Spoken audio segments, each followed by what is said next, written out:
Voy a dar lectura al Evangelio de Juan en el capítulo número 12, a partir del versículo número 20.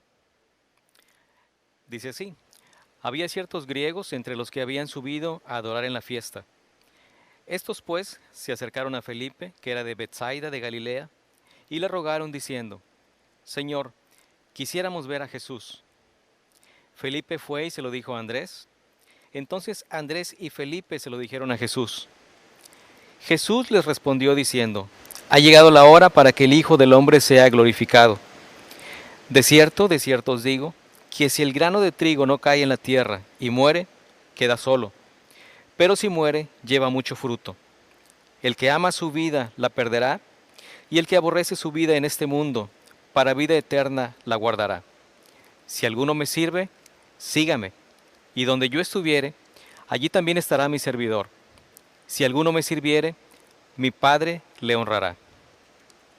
Oremos. Señor, te doy gracias por este tiempo que nos permites para hablar de tu palabra. Te pido, mi Dios, porque nos ayudes, porque nos guíes a entenderla, a comprenderla, Señor, y principalmente para aplicarla en nuestras vidas, Señor.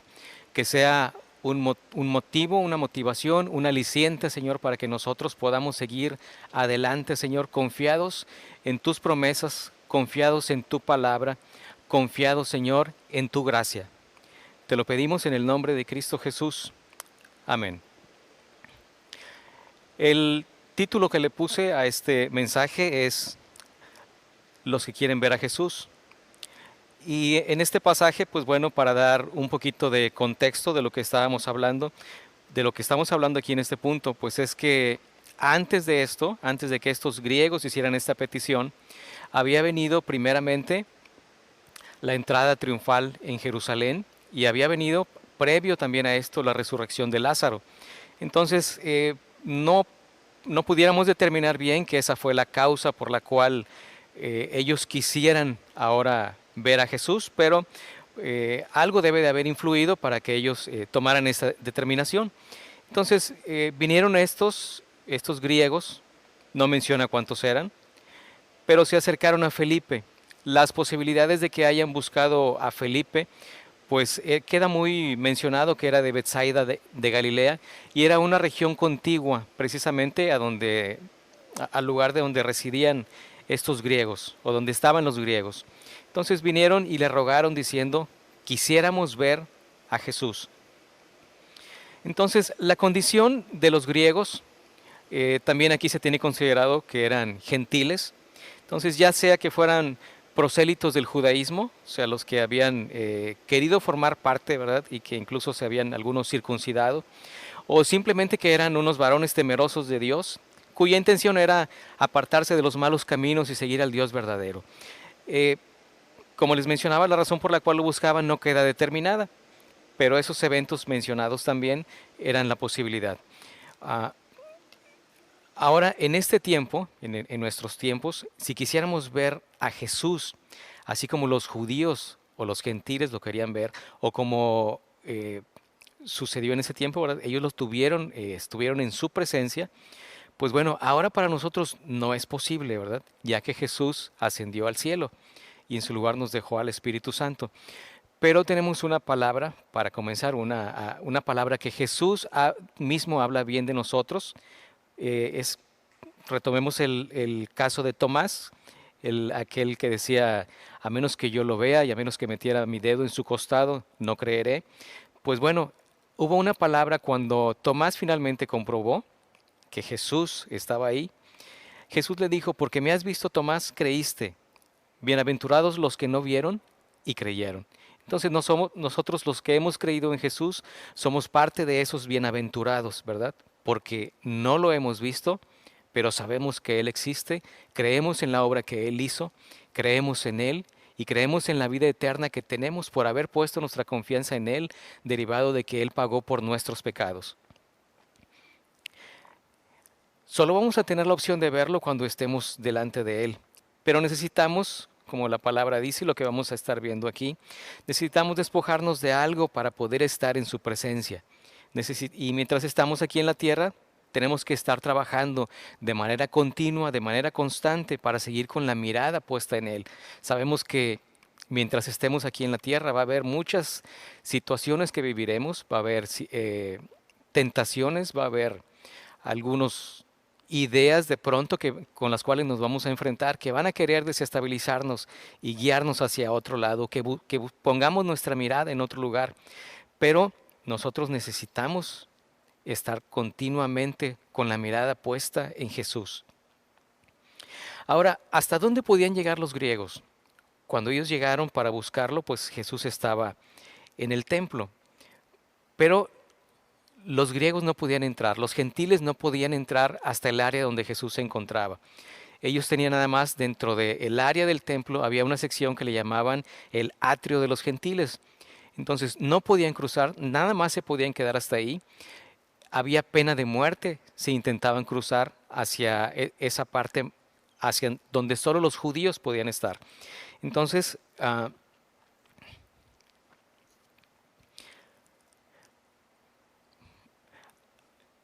por otra parte, Jesús estaba dando cumplimiento a las profecías que de él se había escrito. Una de las promesas por las cuales nosotros, que no somos judíos, pues estamos agradecidos, ¿sí? Aquí el evangelio es para todos y no solo para los judíos. Entonces, los judíos no podían llegar, no podían entrar hasta donde Jesús estaba, pero nosotros, ahora, derivado de la obra que Jesús hizo por cada uno de nosotros, no solo por los judíos, sino por judíos y gentiles, por todo el mundo, derivado de eso nosotros ahora tenemos acceso, nosotros podemos llegar hasta donde Él está, podemos llegar hasta la presencia de Dios.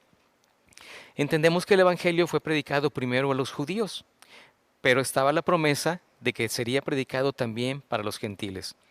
Recordemos, al inicio el Señor Jesús así lo hizo. Cuando instruyó a sus discípulos les dijo, no vayan por camino de los gentiles.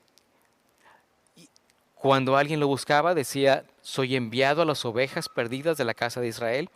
Pero hasta después de la resurrección, que es lo que finalmente marca un antes y un después para cada uno de nosotros, de los que por los cuales Jesús hizo el sacrificio, fue después de la resurrección cuando dio las instrucciones para que los discípulos fueran a todas las naciones a predicar el evangelio. Cuando Jesús les responde a esta petición que le hicieron, que le hizo Felipe y Andrés, Jesús le respondió diciendo, ha llegado la hora para que el Hijo del Hombre sea glorificado. Si observamos, esta respuesta no concuerda con la petición que venían a hacerle al Señor Jesús, que eran los gentiles que querían verlo. Y por lo tanto, Él tampoco les dice si va a presentarse, no dice sí voy a ir a verlos, sí ya estoy enterado, dentro de cierto tiempo voy a ir. No, Él simplemente dice, ha llegado la hora para que el Hijo del Hombre sea glorificado. Entonces parece ser que su respuesta va dirigida a otro tipo de audiencia. Sin embargo, la respuesta del Señor, la situación que se dio de los griegos que venían a buscarlo, ocasionó una respuesta diferente, que es la hora había llegado, que su hora había llegado. Es decir, el tiempo de su crucifixión, el tiempo de su muerte, el tiempo de la resurrección, el tiempo para que Él fuera glorificado, ya estaba próximo. Ya estaba por llegar ese tiempo. A partir de ahí, Él considera que ya estaba, que en cualquier momento podía suceder. Previamente, y más mencionado en mayores ocasiones en el Evangelio de Juan, Jesús había dicho que su hora no había llegado. Recordemos en Juan capítulo 2, cuando María va y le dice que el vino se había acabado en las bodas, Jesús le dice, no ha llegado mi hora. En otros momentos más adelante, en Juan capítulo 7, cuando procuraban prenderle, la palabra dice que ninguno le echó mano porque su hora no había llegado. Después, cuando estaba en el Juan capítulo 8, cuando estaban hablando en el lugar de las ofrendas y él estaba enseñando en el templo, nadie le prendió. ¿Por qué? Porque no había llegado su hora. Entonces, antes de este pasaje, él decía que su hora no había llegado, y después de este, menciona que la hora ya era, que se acercaba el cumplimiento. Otros pasajes posteriores a esto es donde lo confirma también. Dice, ahora está turbada mi alma y ¿qué diré? Padre, sálvame de esta hora. Dice, mas para esto he llegado a esta hora. Entonces, hay un antes y un después derivado de la presencia de los griegos que van a buscar a Jesús. Cuando habla precisamente, el pasaje dice, ha llegado la hora para que el Hijo del Hombre sea glorificado, también está haciendo referencia, pues precisamente al título mencionado en Daniel capítulo 7 del versículo 13 y 14. Cuando Daniel dice, miraba yo en la visión de la noche, y he aquí con las nubes del cielo venía uno como hijo de hombre, que vino hasta el anciano de días, y le hicieron acercarse delante de él. Y le fue dado dominio, gloria y reino, para que todos los pueblos, naciones y lenguas le sirvieran. Su dominio es dominio eterno, que nunca pasará, y su reino uno que no será destruido. Entonces, los judíos sabían muy bien de qué se trataba esto, de qué se trataba cuando él decía el Hijo del Hombre, y quedaba entendido que era para que él tuviera el reinado. Sin embargo, el reinado del que él hablaba no era el que ellos esperaban. No era el que ellos esperaban, era precisamente de una manera diferente que lo iba a hacer, y pasa a explicarlo en el versículo 24. Dice, de cierto os digo, que si el grano de trigo no cae en la tierra y muere, queda solo, pero si muere, lleva mucho fruto. Entonces este versículo está hablando de lo que Jesús tenía que pasar para ser glorificado. Lo que Cristo logró con su muerte y resurrección sigue dando fruto. Lo vemos en todos los que han creído, todos los que han puesto en su fe, en su sacrificio a favor de ellos. Lo seguiremos viendo en todos los que creerán. Esa cosecha continúa, esa cosecha no se ha acabado. Ahora, la semilla tiene que caer en la tierra para que dé fruto. De otra manera, simplemente será una semilla que posiblemente pasado un tiempo sí, se va a podrir nada más. Yo tengo algunos sobrecitos con semillas para plantas. Hubo algunos, bueno, sigo practicando, aún no me funciona bien, pero las instrucciones para que crezcan las plantitas de las semillas que yo tengo dicen póngalas en la tierra. Y después de que las pone en la tierra, tiene que continuar con el regado, y después de esto, después de varios días, empezará a crecer la planta, y después de cierto tiempo de continuar la planta en la tierra y continuar regando y fertilizando, después de cierto tiempo, entonces va a dar fruto. Puede que dé una flor, puede que dé un fruto propiamente, pero es un proceso que tiene que llevar, que necesariamente es requerido que la semilla esté en la tierra para que entonces empiece a dar el fruto. Versículo 25. El que ama su vida la perderá, y el que aborrece su vida en este mundo, para vida eterna la guardará. Entonces aquí es consistente con todo lo que Jesús previamente había dicho, incluso viene mencionado en los otros evangelios, donde habla de lo que tenemos que hacer para poderlo seguir. Les decía que no podemos amar a otras cosas más que a Dios, más que a Él, más que a Cristo. No podemos amar a las riquezas, no podemos amar a padre o madre más que a Cristo, no podemos amar más los placeres de este mundo que a Cristo, de hecho tenemos que dejarlos. No podemos preferir a algo por encima de Cristo, no podemos hacerlo. Y él cuando lo menciona también, incluso tiene una frase que suena incluso fuerte para cada uno de nosotros, porque nos dice, no es digno de mí el que prefiera a algo más que a mí. Entonces nosotros tenemos que despojarnos de algunas cosas, tenemos que despojarnos de algunas ideas, tenemos que hacer a un lado de lo que el mundo nos ofrece. ¿Para qué? Para que podamos seguir a Cristo, para que podamos seguir a Cristo de la manera que Él nos pide, de la manera que Él nos pide que lo sigamos. Entonces, en este pasaje viene 3 veces, viene mencionada la palabra vida, y tiene connotaciones diferentes. Las dos primeras se refieren a vida, que en el término griego es suke, y la última, cuando habla de vida eterna, es la palabra zoe. Cuando habla precisamente de Zoe, en su mayoría, dentro de todos los textos que vemos en los evangelios, se refieren a la vida eterna, a la vida que es Cristo, a la vida que Cristo da. Por ejemplo, Juan 14:6 dice, yo soy el camino y la verdad y la vida. Jesús dice que Él es la vida y Jesús dice que Él es, en este caso, el término griego Zoe. En Colosenses 3:4 dice, cuando Cristo, nuestra vida, se manifieste, entonces ustedes también serán manifestados con Él en gloria. Otra vez es el mismo término. Entonces, cuando habla en los dos primeros, dice, el que ama su vida la perderá y el que aborrece su vida en este mundo, en esos dos pasajes, en esos dos términos de vida, se refiere a la vida, lo pudiéramos resumir, a la vida terrenal, a la vida en la tierra. Cuando habla el otro término, está implícito normalmente que es vida eterna, la vida en Cristo, la vida de Dios, la vida que Dios tiene, que es autoexistente, la vida eterna.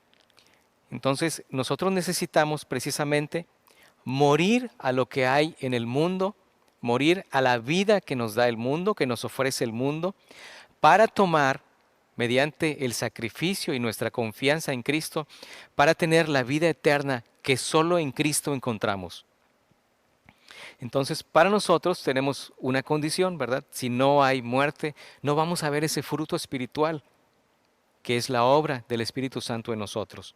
¿Por qué? Porque no nos hemos rendido a la vida que Él nos da. Juan capítulo 1 y versículo 4 dice, en Él estaba la vida, es la misma vida, la vida eterna, y esta vida era la luz de los hombres.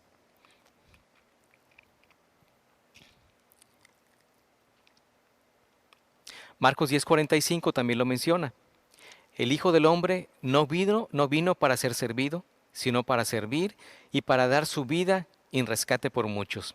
Aquí precisamente en este pasaje, cuando habla de dar su vida, es su vida terrenal, la vida cuando Él fue crucificado. Juan capítulo 12 y versículo 26, continuando con el pasaje con el que iniciamos. Si alguno me sirve, sígame, y donde yo estuviere, allí también estará mi servidor. Si alguno me sirviere, mi Padre le honrará. Entonces aquí tenemos en este versículo la condición y promesa para los que quieren seguir a Jesús. Como los griegos de este pasaje, si usted no conoce a Jesús, sería para usted la pregunta, ¿usted quiere conocerlo? ¿Usted quiere verlo? Pues tiene una condición, tiene que morir a su vieja vida, tiene que morir a la vida actual. Si no está en Cristo, tiene que morir a la vida que ahora tiene, para que pueda entonces disfrutar de la vida que puede tener en Cristo, la vida eterna y una vida de plenitud en Cristo. La promesa para los que le sirven la tenemos y la promesa para los que le siguen también. Le comentaba hace unos momentos, los gentiles no podían pasar hasta lo más santo del templo, pero ahora por el sacrificio de Cristo, todos los que hemos puesto nuestra confianza en Él, ahora podemos acercarnos confiadamente al trono de la gracia, como dice Hebreos 4:16. Acerquémonos pues confiadamente al trono de la gracia para alcanzar misericordia y hallar gracia para el oportuno socorro. ¿Sí? Entonces, si usted quiere ver a Jesús, hay una condición para ver a Jesús. Quiere entrar hasta el trono de la gracia, hay una condición. Necesita arrepentirse, necesita reconocer sus pecados, necesita reconocer que no hay manera si no es mediante el sacrificio de Cristo, mediante la obra de Cristo, que fue precisamente que Él fue crucificado, Él murió y resucitó para darnos vida y vida eterna. ¿Sabe cuál es la promesa para cada uno de nosotros? Pues precisamente ahí lo dice, estar donde Él está. Si alguno me sirviere, ¿lo recuerda? Sígame y donde yo estuviere, allí también estará mi servidor. Entonces, en el lugar donde Cristo esté, la promesa de Él, la promesa de Cristo es que allí estaremos nosotros, todos los que le sirvamos, todos los que le creamos. ¿Cuál es la otra promesa? La honra del Padre. El Padre nos honrará por haber puesto nuestra confianza en Él, en Cristo, por haberle servido, por haberle seguido, por haber dejado lo que este mundo ofrecía para seguir sus principios y sus mandamientos. Es consistente esta promesa que nos da incluso con pasajes del Antiguo Testamento. Primera de Samuel capítulo 2 versículo 30 dice: yo honraré a los que me honran, y los que me desprecian serán tenidos en poco. Una pregunta para usted: ¿está usted en Cristo? Tendría que decirle, si usted quiere la vida eterna, usted necesita estar en Cristo.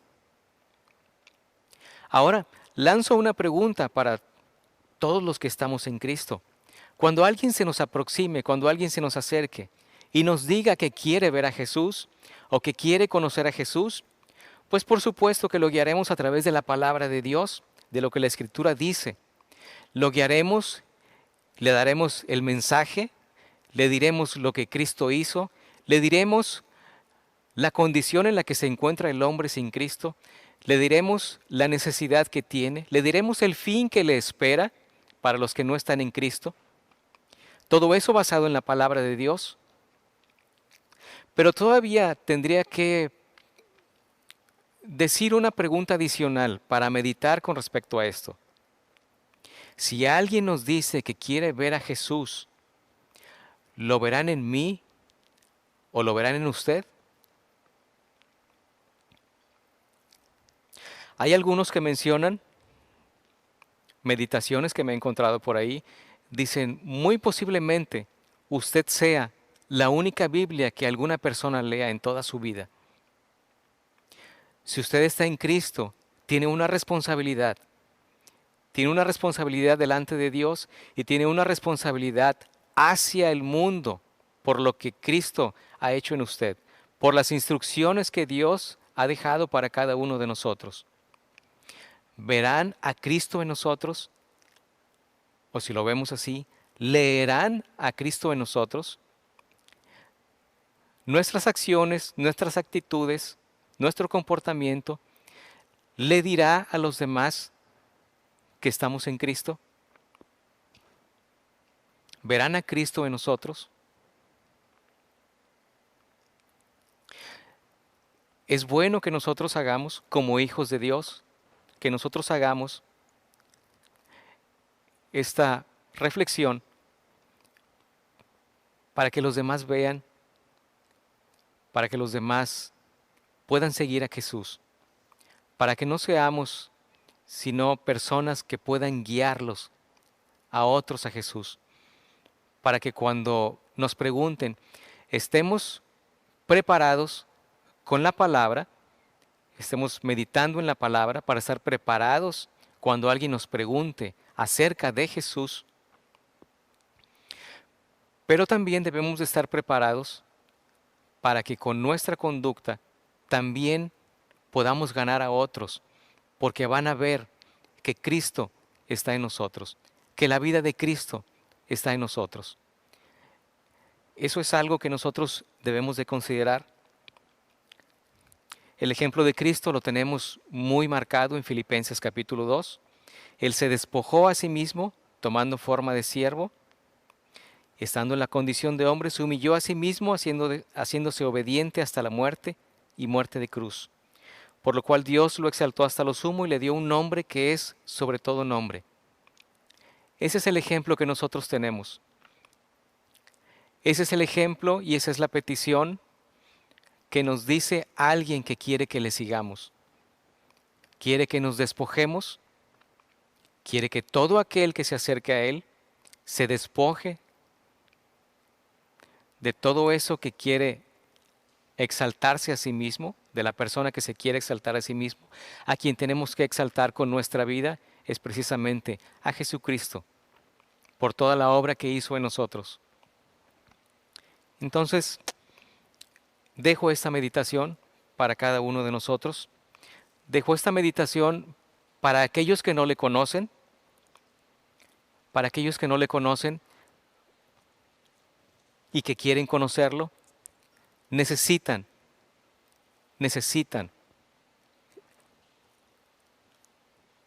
cumplir los requisitos, necesitan creer en Él, necesitan reconocer su condición delante de Él. Porque como los gentiles no podían acercarse, por medio de Cristo nos podemos acercar.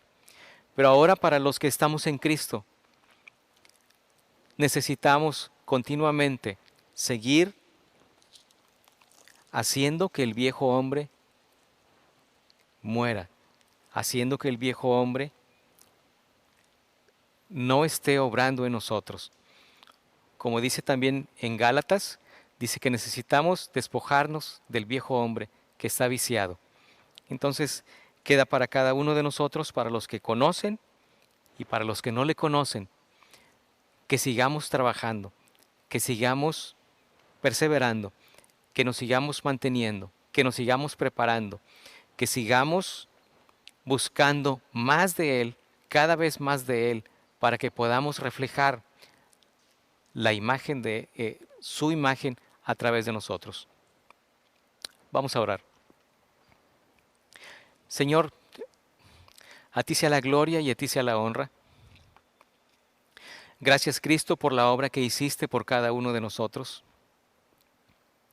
Señor, de no ser por ti, no sabemos en dónde nos encontraríamos, pero sí sabemos, estamos seguros del final que nos esperaría. No sabemos en qué condición de vida nos encontraríamos si tú no nos hubieras atraído hacia ti, Señor. Y te damos gracias, Señor. Te damos gracias. Te pedimos asimismo que nos ayudes para no perder el enfoque del por qué estamos aquí. Te pedimos que nos ayudes, Señor, para seguir firmes en tu palabra, para seguir firmes y obedientes a lo que la Escritura dice, Señor. Y Señor, te pedimos por aquellos que no te conocen, pero que de alguna manera han querido saber más de ti. Te pedimos, Señor, por todos aquellos que conocen de ti y que alguna vez, en algún momento, alguien se va a aproximar a ellos para preguntarles acerca de ti. Te pedimos que les des la palabra, que les des la sabiduría, que les des, Señor, el discernimiento para guiarlos hacia ti, Señor. Porque, Padre, la cosecha no se ha acabado. La cosecha continúa. Ahí está, Señor. Tú lo decías, que los campos ya estaban blancos. Ayúdanos, Señor, a ser hombres y mujeres que te sirven por lo que tú eres, por lo que tú haces, que te sirven, mi Dios, con ánimo, que te sirve con gozo, que te sirve con alegría, Señor, y que te sirve, Señor, no solamente por la promesa, sino porque sabemos que tú eres digno de hacerlo. Tú eres digno de que te sirvamos. La obra que tú hiciste, nadie más la va a poder hacer. Solo tú la hiciste porque solo tú eres digno. Ayúdanos, mi Dios, a guiar a otros cuando tengamos la oportunidad. Pero ayúdanos también, Señor, a guiar a otros con nuestro comportamiento, con nuestra vida, con nuestro estilo de vida, Señor. Gracias, Señor, porque nos sigues ayudando a que nos despojemos de la vieja vida y, Señor, que vivamos con la mira puesta en la nueva vida, en la vida eterna que tú ya nos has dado, Señor. Solo esperamos el tiempo en el que podamos estar frente a ti para verte, Señor, cara a cara. En el nombre de Cristo Jesús, a ti sea la gloria y la honra. Amén. Amén. Dios les bendiga.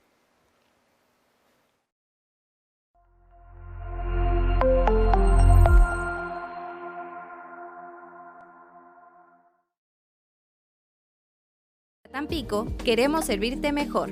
Por eso, la información necesaria acerca de bodas, presentación de bebés y bautizos se encuentra en nuestra página web, confra.org.mx. Ahí mismo, puedes ingresar tus datos y nosotros nos pondremos en contacto contigo. O si prefieres, en el módulo de información y oficinas, puedes solicitar la información y llenar tus datos físicamente. En Confra Tampico, queremos servirte mejor.